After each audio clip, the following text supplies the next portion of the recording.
বিএনপির সাথে আসন সমঝোতা, এটা একেবারেই বলা যায় যে আমার কাছে এটা খুবই আশ্চর্যজনক একটা মানে কথা মনে হচ্ছে আর কি, কারণ প্রশ্নই ওঠে না।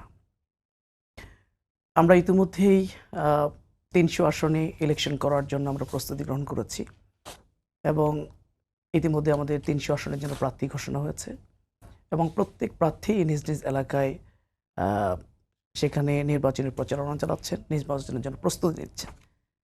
একই সাথে যেভাবে আমরা নির্বাচনের প্রস্তুতি গ্রহণ করছি, আবার এই নির্বাচনটা যেন সুন্দর হয়, সুষ্ঠু হয়, গ্রহণযোগ্য হয়, এটার জন্য আমরা একই সাথে এখানে কাজ করছি। আপনারা জানেন ইতিমধ্যে আমরা এই নির্বাচনটাকে সুষ্ঠু করার জন্য যে সংস্কার, যে মৌলিক সংস্কার, সেই মৌলিক সংস্কারের ব্যাপারে আমরা আমাদের দাবি তুলেছি। সেই দাবিগুলোর ব্যাপারে আমরা কথা বলেছি এবং ইতিমধ্যেই আমরা রাজপথেও কিন্তু আমরা শক্ত অবস্থান নিচ্ছি। কারণ আমরা জানি যে দীর্ঘ 16 বছর ফ্যাসিবাদী সে আওয়ামী লীগ সরকার রাষ্ট্রের সমস্ত সাংবিধানিক প্রতিষ্ঠানগুলোকে যেভাবে ধ্বংস করেছিল, এই ধ্বংসস্তূপের উপরে আসলে দাঁড়িয়ে এগুলো সংস্কার ছাড়া, এগুলো মেরামত ছাড়া এখানে কখনো সুষ্ঠু গ্রহণযোগ্য নির্বাচন সম্ভব নয়। এজন্য আমাদের যে 7 দফা দাবি, এই 7 দফা দাবির মধ্যে অন্যতম গুরুত্বপূর্ণ হলো মৌলিক সংস্কারগুলো। যে সংস্কারের ব্যাপার এখন পর্যন্ত আমাদের দৃশ্যমান এবং মানুষ মানে একটা সুন্দর নির্বাচনের জন্য যে ধরনের পরিবেশ চাচ্ছে, সেই ধরনের পরিবেশ কিন্তু এখনো তৈরি হয় নাই। এখনো লেভেল প্লেইং ফিল্ড তৈরি হয় নাই।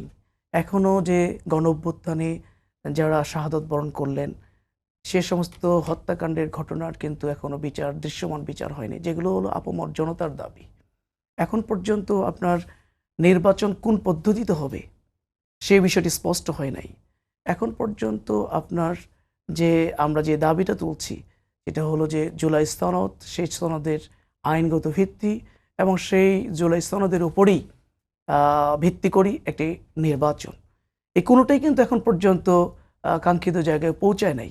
সুতরাং আমরা এই জায়গাটাতে খুব স্পষ্ট করে বলছি, একদিকে নির্বাচন যখনই হোক না কেন, সেটা আমরা বলেছি ফেব্রুয়ারিতে যে টেন্টেটিভ যে ডেটটা, যে তারিখটা ঘোষণা করা হয়েছে, আমরা সেটাকে ওয়েলকাম করেছি। আমরা বলেছি এপ্রিল হোক, ফেব্রুয়ারি হোক, ডিসেম্বর হোক, এটা যদি মনে করে সরকার যদি চায় যে আমরা যে সংস্কার, যে দাবিগুলো আমরা দিয়েছি, যেই সংস্কারগুলো হলে পরে একটা সুন্দর গ্রহণযোগ্য নির্বাচন সম্ভব, এই দাবিগুলো যদি পূরণ হয়ে যায়, সংস্কারগুলো যদি হয়ে যায়, তাহলে 1 মাস পরে নির্বাচন হতে পারে, আমাদের কোনো আপত্তি নেই।